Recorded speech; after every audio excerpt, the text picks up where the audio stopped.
বিপিএলের টুর্নামেন্ট শুরু হয়ে গেছে। আজকে একটা ম্যাচ শেষ হয়ে গেল এবং আরেকটা ম্যাচ চলছে। এর মধ্যে 3টা হাফ সেঞ্চুরি, একটা সেঞ্চুরি। বলা যায় যে ব্যাটাররা ভালো করছে, বোলাররাও খুব ভালো করছে। সবচেয়ে যে ব্যাপারটা আকাঙ্ক্ষিত সেটা হচ্ছে বিপিএল ট্রফি, যেটা আসলে সবাই দেখতে চায়। বিপিএলের উদ্বোধন হয়ে গেল, কিন্তু ট্রফির দেখা নাই।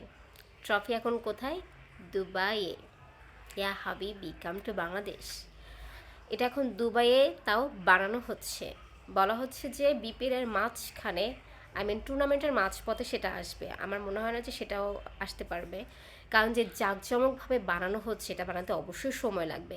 যেহেতু ট্রফিটা হচ্ছে ডায়মন্ড খচিত এবং এটার জন্য বিসিবিকে গুনতে হবে 30 লাখ টাকা।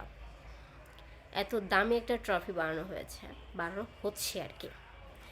প্রথমে একটা ট্রফি আনা হয়েছিল, সেটা কারো পছন্দ হয়নি, ফ্র্যাঞ্চাইজি তাদেরও পছন্দ হয়নি। এরপর আরেকটা আনা হয়েছিল, সেটাও ভালো লাগে নাই। এরপর থার্ড টাইম হচ্ছে দুবাইতে বানাতে দেওয়া হয়েছে। দেখা যাক, খুব চমৎকার একটা ট্রফি, দর্শনীয় একটা ট্রফি দেখার অপেক্ষায় আছি। এবারের বিপিএলটা হচ্ছে পরিবর্তনের বিপিএল।